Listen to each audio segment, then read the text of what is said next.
আগের দিন 41 পাতায় শেষ পর্যন্ত পড়ানো হয়েছিল। আজকে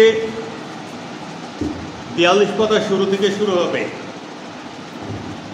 ওরা রাত্রিবেলায় গরুর গাড়িতে করে এসে পৌঁছেছে। জায়গাটার নাম তখনও দেয়া নেই, এখনো পর্যন্ত জায়গাটার নাম আমরা জানি না, কিন্তু আন্দাজ করতে পারছি। রাত্রিবেলায় আসার পথে ওরা সব রাস্তার ধারে, রাস্তা তো আর নয়, পথের ধারে বড় বড় অট্টালিকার ধ্বংসাবশেষ, মন্দিরের ভগ্নাংশ, এসব দেখতে দেখতে এসেছে। মনে হয় এখানে সময় স্তব্ধ হয়ে আছে, সময়ের যে প্রবাহ সেটা থেমে গেছে। রাত এখানে আর ফুরবে না মনে হচ্ছে। শেষ পর্যন্ত ওরা এসে পৌঁছাবে। যেখানটায় পৌঁছাবে আমরা বুঝতেই পারছি এটা কোনো পুরনো জনপদের ভগ্নাবশেষ, ধ্বংসস্তূপ। মানে যত বাড়িঘর এখানে আছে প্রায় সবই ভাঙাচোরা। প্রায় সবই কেন বলা যায় সবই, এখনো পর্যন্ত যতটুকু জেনেছি সব ভাঙাচোরা ঘর, বলা যেতে পারে ধ্বংসাবশেষ। তারই মধ্যে একটা ঘরে, সেই ঘরটার বিশেষণ হিসেবে বলা হচ্ছে অপেক্ষাকৃত বাসযোগ্য, মানে অন্যগুলোর তুলনায় বসবাস করার উপযোগী। বাসযোগ্য নয়, কিন্তু অন্যদের চাইতে একটু যেন এখানে বসবাস করা যেতে পারে একাধ দিনের জন্যে, এরকম একটা ঘরে ওদের থাকার ব্যবস্থা করা হয়েছে।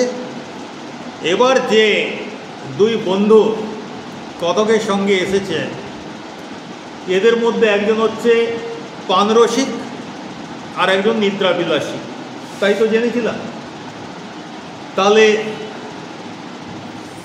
এক কলসি জল দিয়ে গেছি গাড়োয়ান, একটা হ্যারিকেন ল্যান্টার্ন দিয়ে গেছি, আর এরা শতরঞ্জি পেতেছে এবারে শোয়ার জন্যে।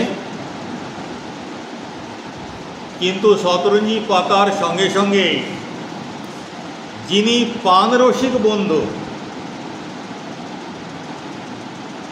এনজয় করতে গেছেন মদ খেয়ে, ওই মদ খাওয়াটাই এনজয়।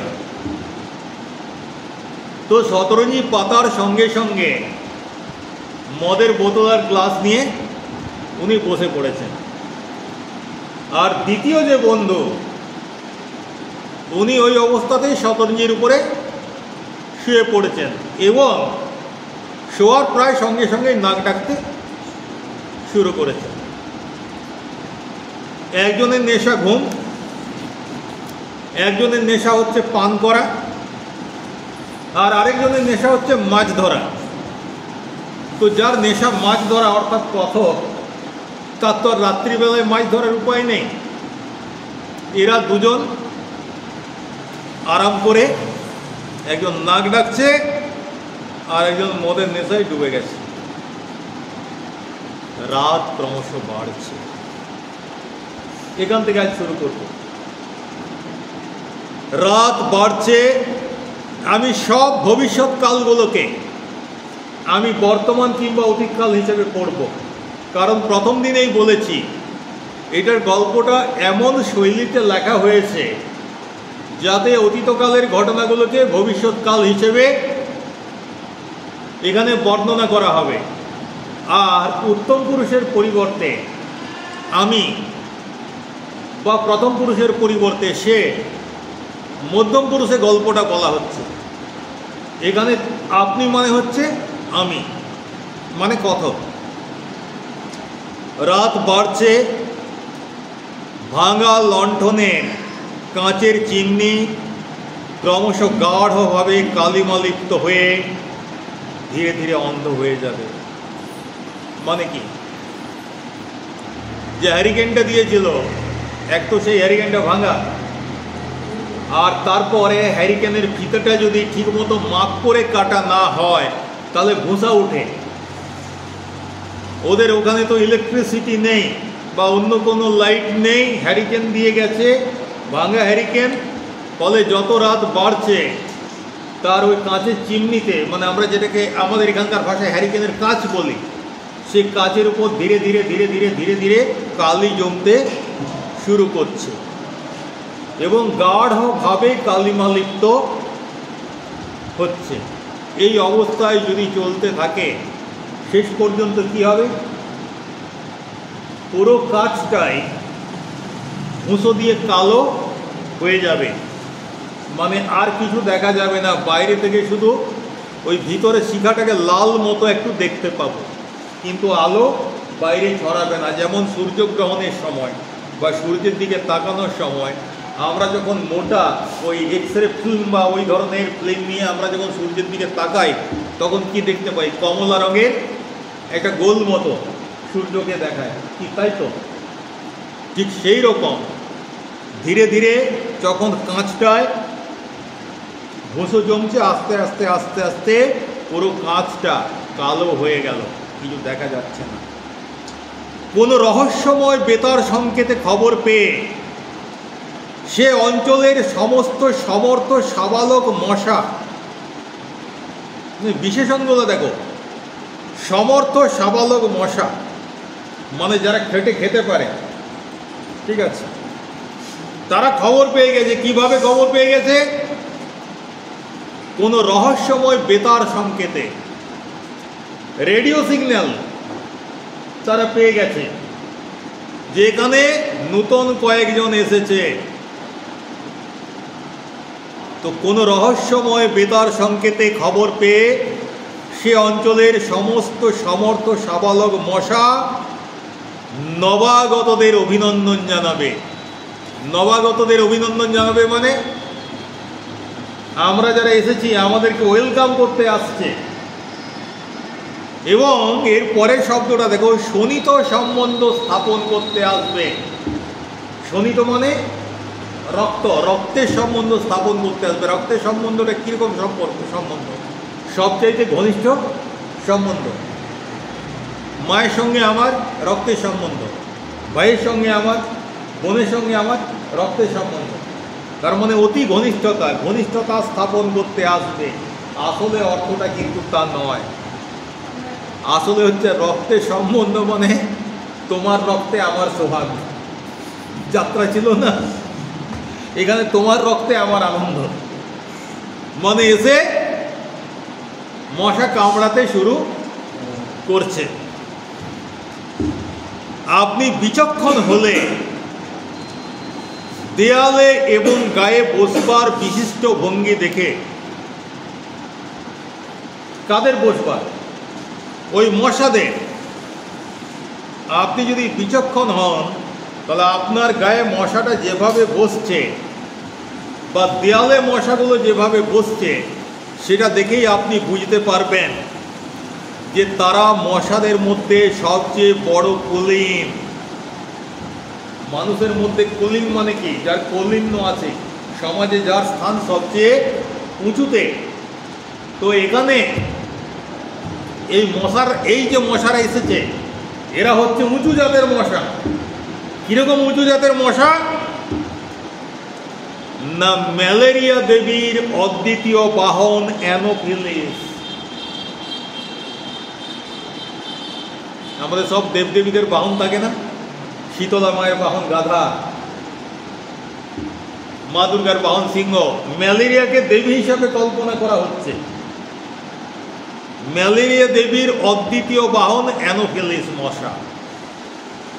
আমরা তো জানি ম্যালেরিয়া কোন মশার কামড়ে হয়? অ্যানোফিলিস মশার কামড়ে হয়। ওই যে প্লাজমোডিয়াম ভাইভক্স বা প্লাজমোডিয়াম ফ্যালসিপেরাম, ম্যালেরিয়ার যে জীবাণুগুলো, এদের লাইফ সাইকেলটা পূর্ণ করার জন্যে মশার শরীর প্রয়োজন হয়। ফলে মশা ম্যালেরিয়া রোগীর থেকে যখন রক্ত শোষণ করে রক্ত হজম হয়ে যায়, ম্যালেরিয়ার জীবাণু রয়ে যায়, ম্যালেরিয়ার জীবাণুটা তার শরীরেই বৃদ্ধি পেতে থাকে, তাদের লাইফ সাইকেল পূর্ণ করে। তারপরে যখন আবার মশা অন্য কোনো মানুষকে কামড়ায়, তো মশা যখন কামড়ায়, এটা কি তোমরা জানো যে মশা কামড়ানোর সময় মশা তার লালা রস ঢুকিয়ে দেয় আমাদের শরীরে, যাতে রক্তটা পাতলা হয়ে যায়, ফলে তার টানতে সুবিধা হয়, শ্বাস করতে সুবিধা হয়। এইভাবে মশা ওই লালা রসের মাধ্যমে ম্যালেরিয়ার জীবাণু আরেকজনের শরীরে ঢুকিয়ে দেয়। তাই মশার মাধ্যমে ম্যালেরিয়া রোগ ছড়িয়ে পড়ে। সেই কারণেই বলা হচ্ছে এরা হচ্ছে মশার জগতে অদ্বিতীয় কুলীন, ম্যালেরিয়া দেবীর বাহন অ্যানোফিলিস মশা। আচ্ছা, ম্যালেরিয়া তো অ্যানোফিলিস মশার কামড়ে হয়, ফাইলেরিয়াটা কোন মশার কামড়ে হয়?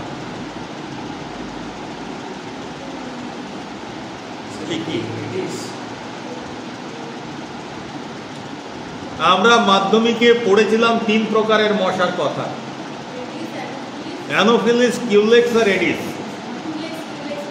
তাহলে অ্যানোফিলিস মশা হচ্ছে ম্যালেরিয়া দেবীর বাহন, কিউলেক্স মশা হচ্ছে ফাইলেরিয়া দেবতার বাহন। একজনকে দেবী বলে আরেকজনকে দেবতা বলতে হয়, নাহলে তো ব্যালেন্স থাকবে না।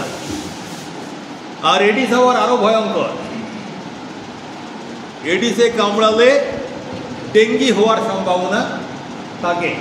কেউ কেউ উচ্চারণ করে ডেঙ্গু, কেউ কেউ উচ্চারণ করে ডেঙ্গি, DENGUE।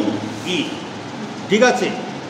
তো এখানে যে মশাগুলো রয়েছে, যে মশারা এদেরকে কামড়াতে এসেছে খবর পেয়ে, তারা সবাই কিন্তু কুলীন ব্রাহ্মণ, না কুলীন ব্রাহ্মণ নয়, কুলীন মশা, অভিজাত মশা, এলিট সোসাইটির মশা।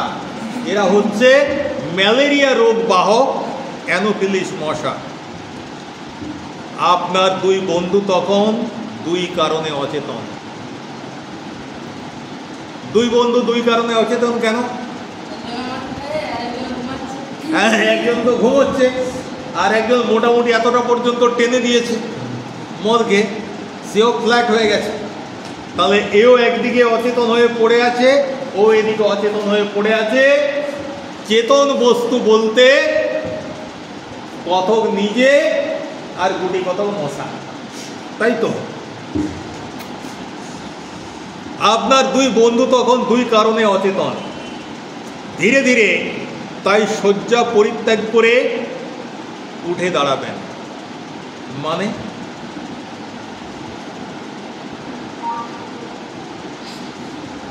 এদের রাত্রিবেলায় খাওয়া দাওয়ার কোনো ব্যবস্থা নেই, এবারে ঘুমানোর কথা, রাত হয়ে গেছে।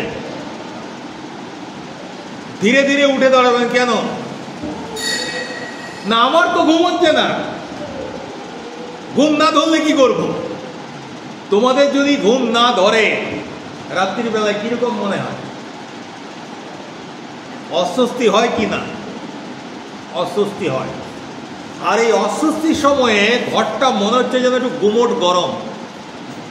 আচ্ছা, গরম হওয়ার কথা, কারণ আমরা দেখেছিলাম যখন ওরা বাস থেকে নামলো, তখন কিন্তু একটা ভ্যাপসা জলীয় বাষ্প ওখান থেকে উঠে আসছিল, মানে এখনো শীতকাল পড়েনি। ফলে এই ঘরটার মধ্যে একটু গুমোট গরম হওয়ারই কথা, কথক সেটা অনুভব করেছেন। তো সেই জন্যে ধীরে ধীরে শয্যা পরিত্যাগ করে উনি উঠে দাঁড়ালেন। তারপর গুমোট গরম থেকে একটু পরিত্রাণ পাওয়ার জন্য টর্চটি হাতে নিয়ে ভগ্নপ্রায় সিঁড়ি দিয়ে উপরের ছাদে উঠবার চেষ্টা করবেন। মানে ছাদে ওঠার চেষ্টা করলেন, হাতে টর্চ। সিঁড়ি কেমন? ভগ্নপ্রায়, ভাঙাচোরা, মানে প্রায় ভেঙে গেছে, মানে পুরোটা ভাঙতে আর অল্প একটুকু বাকি আছে। সেই সিঁড়ি দিয়ে উনি ছাদে ওঠার চেষ্টা করছেন। যখন উনি সিঁড়ি দিয়ে ছাদের দিকে যাচ্ছেন,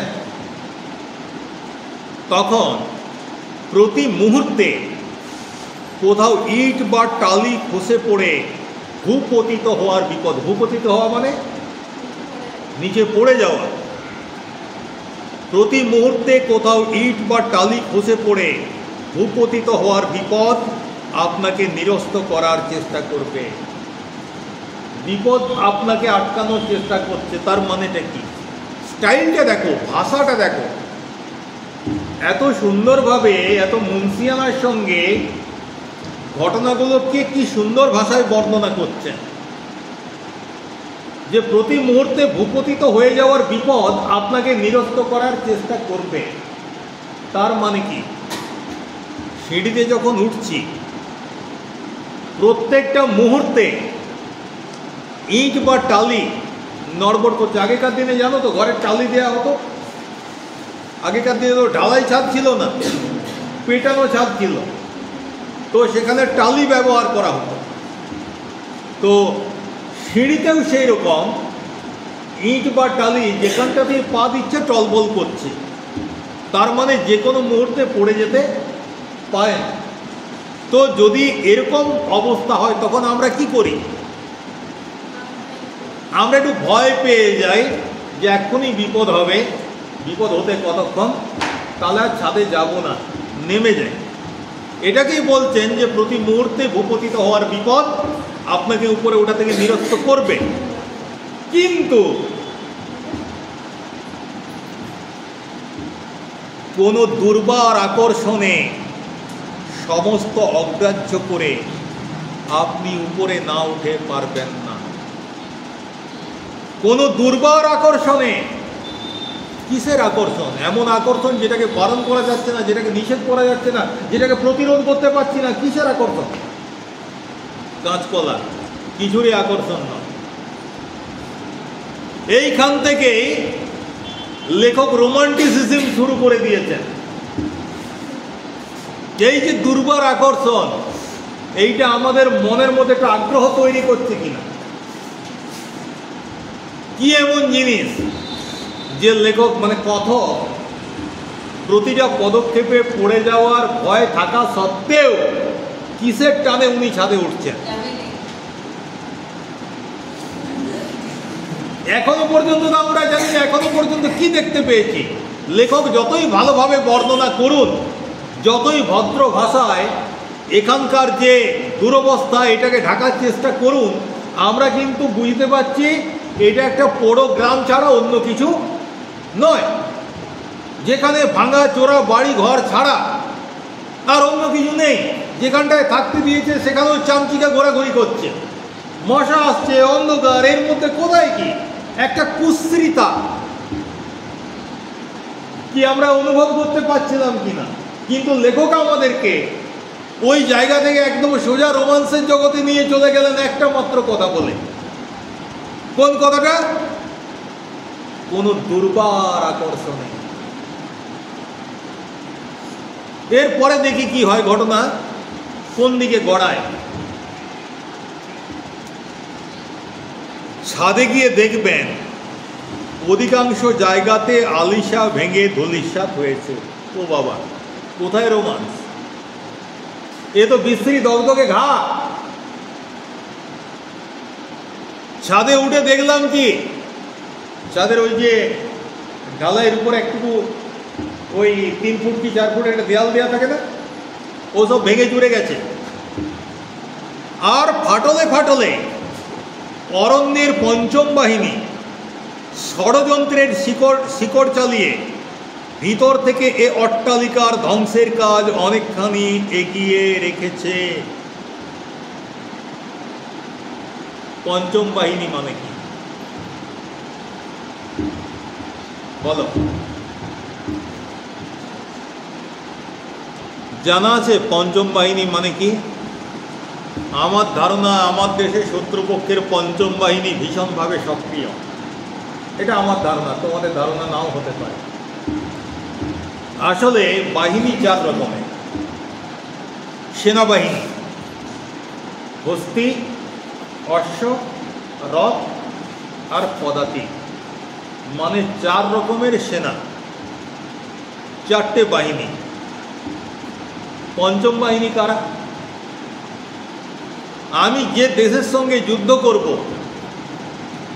সেই দেশেরই কিছু মানুষ যারা ওই দেশের খায়, ওই দেশে পড়ে, ওই দেশের খেয়ে পড়ে বড় হয়, ওই দেশের নাগরিক, তারা আমার হয়ে কাজ করবে। কেন করবে? পয়সা দিয়ে বা লোভ দেখিয়ে তাদেরকে আমি বশ করে রেখেছি। একটা যে কোনো জাতিকে বলো, যে কোনো সমাজকে বলো, যে কোনো রাষ্ট্রকে বলো, ধ্বংস করতে গেলে যেটা প্রয়োজন সবচাইতে বেশি সেটা হচ্ছে ওই জাতির মধ্যে অথবা ওই দেশের মধ্যে, ওই রাষ্ট্রের মধ্যে কিছু জাতিদ্রোহী, রাষ্ট্রদ্রোহী, দেশদ্রোহী তৈরি করা। তাহলে আমরা যখন আক্রমণ করব তারা আমাদেরকে ভেতর থেকে সাহায্য করবে। এরকম ইতিহাসে ঘটনা আছে, আমি বলতে চাইছি না, কারণ বললে পরে সেখানে রাজনীতি আসবে। আমাদের দেশের সঙ্গে অতীতে যখন বিভিন্ন দেশের যুদ্ধ হয়েছিল, স্বাধীনতার পর অনেকগুলো তো যুদ্ধ হয়েছিল, তখন আমাদের দেশের কিছু লোক শত্রুপক্ষের হয়ে প্রচার করেছিল, মানে যাতে আমাদের জনগণের সহানুভূতিটা শত্রু দেশের প্রতি থাকে। এরা হচ্ছে পঞ্চম বাহিনী। পঞ্চম বাহিনী আমার খাবে, মানে আমার দেশের খাবে, আমার দেশের পড়বে, আমার দেশে রোজগার করবে, আমার দেশের নাগরিক, আমার দেশের সমস্ত অধিকার তারা নাগরিক অধিকার ভোগ করবে এবং আমার শত্রু দেশের হয়ে কাজ করবে তারা। এর বেশি বিস্তারিত যাব না। তো এই যে ছাদের উপরে বিভিন্ন ফাটলে ফাটলে যে গাছগুলো হয়েছে, আমরা দেখি সাধারণভাবে বট এবং অশ্বত্থ গাছ বেশি হয়, তাই হয় না? এদেরকে বলা হচ্ছে অরণ্যের পঞ্চম বাহিনী। একটু ভালো করে চিন্তা করুন। যেখানে মানুষজন থাকে না সেখানে কি হয়? ঝোপ ঝাড় জঙ্গল হয় কিনা, অর্থাৎ অরণ্য তার সাম্রাজ্য বিস্তার করে, ঠিক তো? এইবারে ঘরগুলো যদি অক্ষত থাকে সেই জায়গায় গাছপালা হবে, ঝোপঝাড় হবে? হবে না তো। সব গাছ তো আর বট গাছের মতো নয় বা অশ্বত্থ গাছের মতো নয় যে কোনো একটা ফাটলে হয়ে গেলে পরেই কোথার থেকে যে পুষ্টি পায় ভগবান জানে। গাছ বড় হতে থাকে আর ফাটলের ভেতরে শিকড় চালিয়ে আরো ফাটাতে থাকে। অন্যান্য গাছ হওয়ার জন্য উপযুক্ত পরিবেশ দরকার। এখন বট অশ্বত্থ এই গাছগুলো কি করছে? যে অরণ্যের সাম্রাজ্যের পঞ্চম বাহিনী হিসাবে কাজ করছে, ওই ঘরেই জন্ম হয়েছে কি গাছটার, তাই তো? ওইখানেই বেড়ে উঠেছে, পুষ্টি ওখান থেকেই পাচ্ছে। এরপর কি হবে? গাছটা যখন আরো বড় হবে শিকড়ও তো মোটা হবে, নাকি শুধু কাণ্ডটাই মোটা হয়? ওরা কি মানুষ নাকি যে খেলে শুধু ভুঁড়িটাই মোটা হবে? তা তো আর নয়। গাছের বিকাশটা সামঞ্জস্যপূর্ণভাবে হয়, তত শিকড়গুলো মোটা হবে। আর শিকড় যত মোটা হবে তত কি করবে? দেয়ালটার ফাটলটা আরো চাপ দেবে, বাড়বে, ফলে একটা সময় দেয়ালগুলো ভেঙে পড়ে যাবে। তখন সেই ধ্বংসস্তূপের উপরে আরো গাছপালা গজাবে, ফলে অরণ্যের অধিকার ততদূর পর্যন্ত বিস্তৃত হয়ে যাবে। তাই এই গাছগুলোকে বলা হচ্ছে অরণ্যের পঞ্চম বাহিনী। পঞ্চম বাহিনী বোঝা গেল কাকে বলে? একটু ভালো করে টিভি রেডিও শোনো, খবরের কাগজ পড়ো, তাহলেই বুঝতে পারবে আমাদের দেশেও পঞ্চম বাহিনী কম নেই। যাই হোক, এত যে কুশ্রিতা, এত যে বিবর্ণতা, এত যে দারিদ্র, দারিদ্র কিসের দারিদ্র? সৌন্দর্যের দারিদ্র। তবুও এর পরের লাইনটাতে কি আছে দেখো, তবু কৃষ্ণপক্ষের ক্ষীণ চাঁদের আলোয় সমস্ত কেমন অপরূপ মোহময় মনে হবে। শুরু হয়ে গেল রোমান্স। এই ধ্বংসস্তূপকেও কৃষ্ণপক্ষের হালকা চাঁদের আলোয় এক অদ্ভুত সুন্দর মোহময় মনে হবে, মনটাকে কেড়ে নেবে। কি মনে হচ্ছে দেখো লেখকে,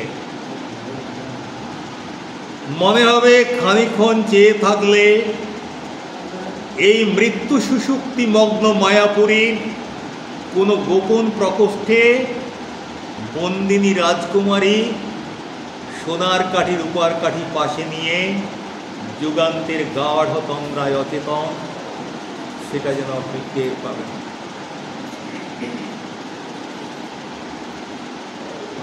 এরকমও রোমান্টিসিজম থাকে মানুষের মধ্যে। ওই যে হালকা চাঁদের আলোয় চারদিকে তাকিয়ে কি মনে হচ্ছে, মৃত্যু সুষুপ্তি মগ্ন মায়াপুরী।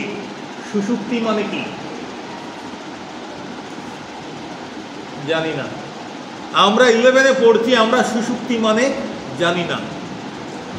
এ তো অত্যন্ত আনন্দের কথা। সুষুপ্তি মানে ঘুম, নিদ্রা। সুষুপ্তি মগ্ন মানে কি, নিদ্রা মগ্ন মানে নিদ্রিত আছে, ঘুমিয়ে আছে। কোন ঘুম ঘুমিয়ে আছে? মৃত্যু সুষুপ্তি মগ্ন, মৃত্যুরূপ যে নিদ্রা, সেই নিদ্রায় আচ্ছন্ন হয়ে আছে, মানে মৃত্যু দ্বারা আচ্ছন্ন হয়ে আছে। এটা মৃত্যুপুরী। নিদ্রা তো ভাঙে, কিন্তু মৃত্যুকে আমরা কি বলি? কাল নিদ্রা। এই নিদ্রা আর ভাঙে না। তো এখানে আসার পর থেকে মনে হয়েছে এটা সেই কাল নিদ্রায় অচেতন হয়ে আছে, কিন্তু এখন মনে হচ্ছে এরই কোনো একটি গোপন প্রকোষ্ঠে কোনো এক সুন্দরী রাজকন্যা সোনার কাঠির উপর কাঠি পাশে নিয়ে যুগ যুগান্ত ধরে গাঢ় তন্দ্রায় অচেতন।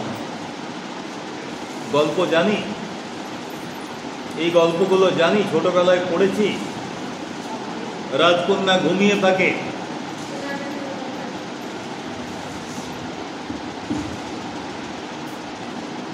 রূপকথার গল্পে, অধিকাংশ রূপকথার গল্পে তোমরা খুব ভালো হয় যদি দক্ষিণারঞ্জন মিত্র মজুমদারের ঠাকুমার ঝুলি বইটা যদি পড়ো, এটা তো আছেই। এরপরে আমাদের রেভারেন্ড লালবিহারী দের আছে বাংলার রূপকথা, লীলা মজুমদার কিছু রূপকথা লিখেছেন।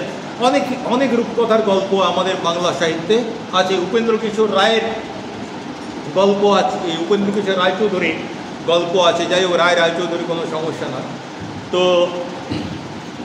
ওর নাম উপেন্দ্র কিশোর রায়চৌধুরী, ওর ছেলের নাম সুকুমার রায়। ঠিক আছে, তো কেন সেটাও তোমরা একটু রিসার্চ করবে, পেয়ে যাবে।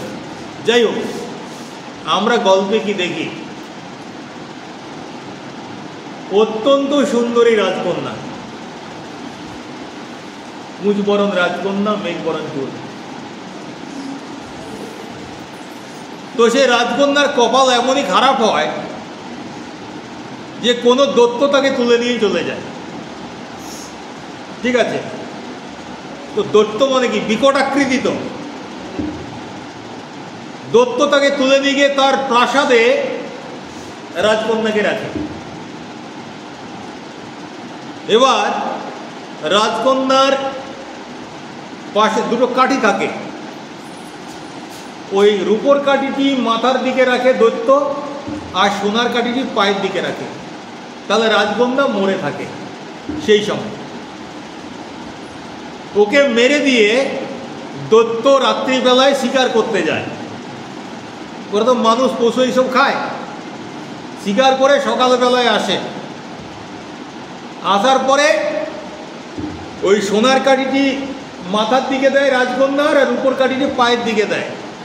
তখন রাজকন্যা মৃত থেকে আবার জীবন্ত হয়। তারপরে দৈত্য বলে, রাজকন্যা তুমি আমাকে বিয়ে করো। প্রত্যেক দিন বল মাকে দৈত্যটাকে কে বিয়ে করে তো রাজকন্যা ও বলে না আমি বিয়ে করব না, আমার ব্রত আছে। না তুমি যদি আমাকে বিয়ে না করো তাহলে আমি তোমাকে খেয়ে ফেলবো না। দত্ত খেয়ে ফেলতেও পারে না, কারণ দত্তের ওই রাজকুমারীকে পছন্দ হয়ে গেছে, ভালো লেগে গেছে, ওই জন্যই তো তুলে নিয়ে এসেছে বিয়ে করার জন্য। তো দত্ত প্রত্যেক দিন সকাল থেকে সন্ধ্যা পর্যন্ত রাজকন্যাকে বোঝায় যে আমাকে বিয়ে করো, আমাকে বিয়ে করো। হ্যাঁ, রাজকন্যাকে দিয়ে সেবা নেয়। মানে রাক্ষসীর গল্প যদি হয় সেখানে দেখা যায় যে রাক্ষসীকে ওই রাজকন্যা মাথায় তেল দিয়ে দিচ্ছে, হ্যাঁ, পা টিপে দিচ্ছে, এসব হয়।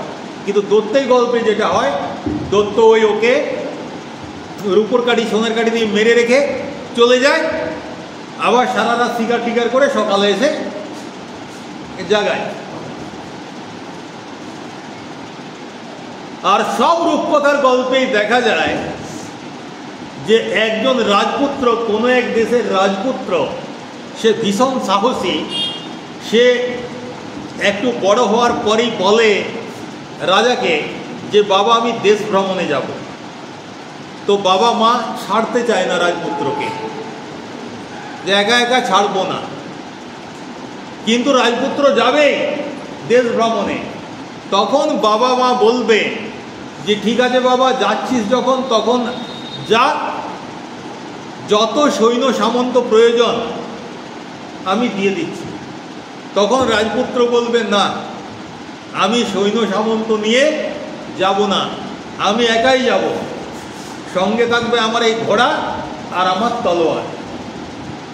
এইবারে রাজপুত্রের সঙ্গে বন্ধুত্ব থাকবে মন্ত্রীপুত্র, সেনাপতি পুত্র এবং কোটাল পুত্রের, তিনজনে। তো যখন রাজপুত্র দেশ ভ্রমণে যাবে তখন মন্ত্রীপুত্র বলবে আমিও যাব তোমার সঙ্গে, কোটাল পুত্র বলবে আমিও যাব, আর সেনাপতি পুত্র বলবে আমিও যাব।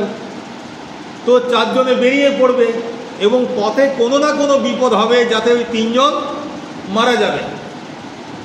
কে কে মারা যাবে? রাজপুত্র বাদ দিয়ে ওর যে তিনজন সঙ্গী তারা মারা যাবে। পরে অবশ্য আবার ওদেরকে বাঁচানো হবে গল্পের শেষে, কারণ নালে নোটে গাছ নিয়ে মুড়বে না, ঠিক আছে? তো মরে যাবে। তারপরে কি হবে? রাজপুত্র বিপদের মধ্যে পড়বে, আশ্রয় নেবে একটা বট গাছের তলে।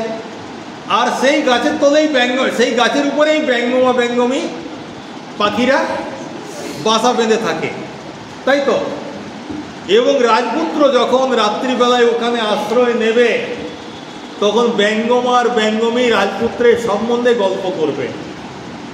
এই রাজপুত্র কোথায় যাচ্ছে, কেন যাচ্ছে, পথে কি বিপদ, সেই বিপদ থেকে উদ্ধারের উপায় কি, সব কিন্তু ব্যঙ্গমীকে শোনাবে ব্যঙ্গমা। আর রাজপুত্র নিচে বসে সব শুনে নেবে। তারপর একটি পক্ষীরাজ ঘোড়া পাবে রাজপুত্র। এমনি ঘোড়া তো মাটিতে দৌড়ায়, আর পক্ষীরাজ ঘোড়া আকাশে ওড়ে এবং বায়ু বেগে ওড়ে।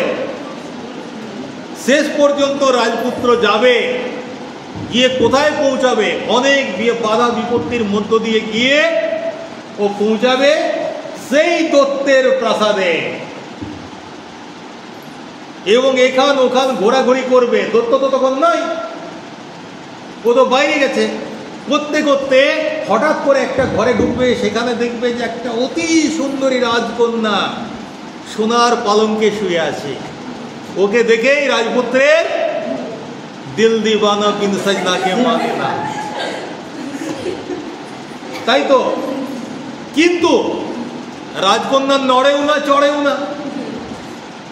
এই রাজপুত্রর পাশে বসে এটা ওটা করতে করতে ওই সোনার কাঠিটি মাথার দিকে দিয়ে ফেলবে আর উপর কাঠিটি পায়ের দিকে দিয়ে ফেলবে।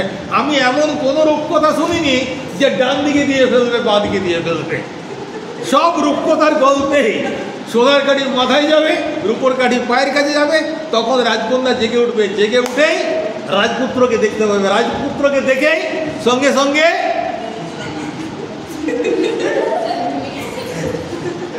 আমি যে কে তোমার, তুমি তা বুঝে না। কিন্তু তার সঙ্গে সঙ্গে রাজকন্যার একটা প্রবল ভয় হবে। কি ভয়? যে দৈত্য যদি জানতে পারে তাহলে রাজপুত্রকে খেয়ে ফেলবে। এবার ওদের মধ্যে পরিচয় হবে, ভাব বিনিময় হবে, ভালোবাসা হবে। হ্যাঁ, এরপরে রাজকন্যা রাজপুত্রকে বলবে যে তুমি চলে যাও মন্দিরে, মন্দিরে যে শিব ঠাকুরের শিবলিঙ্গটা বেলপাতা দিয়ে পুরো করা আছে, ঢাকা আছে, তুমি তার মধ্যে ঢুকে থাকবে, যাতে দৈত্য যখন আসবে ও যাতে তোমাকে দেখতে না পায়। এবার যথারীতি দৈত্যের আসার সময় হলে রাজপুত্র লুকিয়ে যাবে এবং তারপরে দৈত্য এসে রাজকন্যাকে জাগিয়ে বলবে, হাও মাও খাও মানুষের গন্ধ পাও। এখানে মানুষের গন্ধ পাচ্ছি, কি ব্যাপার? দৈত্যদের নাক কুকুরের চাইতেও বেশি সেন্সিটিভ, এখানে মানুষের গন্ধ পাচ্ছি, কি ব্যাপার রাজকন্যা, কে এসেছে? তখন রাজকন্যা কি বলবে? বলবে আমি তো মানুষ, আমি তো বড় হচ্ছি, তাই আমার গা থেকেই গন্ধ বেরোচ্ছে, তা তোমার যদি মন যায় আমাকে খাও। এখানে কে আসবে বলো? প্রেমে পড়লে যা হয় আর কি, প্রেমিকা যা বলবে সবই তখন বিশ্বাস হবে।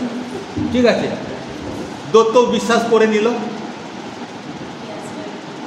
ঠিক আছে, তাহলে এটা রাজকন্যার গা থেকেই গন্ধটা বেরোচ্ছে, এখানে কে আসবে? এত দূর, এখান তো কেউ আসতে পারে না। তারপর কি হবে? তারপরে দৈত্য আবার চলে যাবে।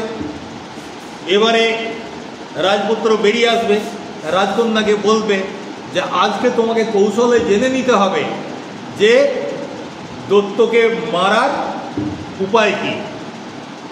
তো রাজকন্যা বলবে ঠিক আছে। এরপর আবার দৈত্য ফিরে আসবে, রাজপুত্র লুকিয়ে যাবে, আবার হাও মাও খাও মানুষের গন্ধ পাও হবে। রাজকন্যা আবার বলবে যে আমারই গায়ের গন্ধ। তারপরে রাজকন্যা কাঁদতে শুরু করবে। তো রাজকন্যা যখন কাঁদবে তখন দৈত্য বলবে কি হলো রাজকন্যা, তুমি কাঁদছো কেন? তখন রাজকন্যা বলবে তুমি তো সারাদিন বাইরে বাইরে থাকো, হ্যাঁ, এসে পরে আমাকে জাগিয়ে তারপরে আমার খাওয়া দাওয়ার ব্যবস্থা করো, আমার সঙ্গে কত কথা বলো, কিন্তু আমি ভাবছি তুমি মরে গেলে কি হবে। তখন দৈত্য সেই রামায়ণের রাবণের মতো হা হা হা হা করে একটা হাসি দিয়ে বলবে যে আমাকে মারা এত সহজ নয়, কারণ আমার জীবন আমার মধ্যে থাকে না। হ্যাঁ হ্যাঁ, বলবে আমাকে মারা এত সহজ নয়, আমার প্রাণ একটা ভ্রমরের মধ্যে আছে, ভ্রমরের মধ্যে, সেই ভ্রমরটা একটা কৌটার মধ্যে আছে। সেই কৌটাটা কোথায় আছে? একটা বিরাট গভীর কুয়ার মধ্যে একটা থাম্বা আছে, সেই থাম্বার মধ্যে সেই কৌটোটা গেঁথে দেওয়া আছে।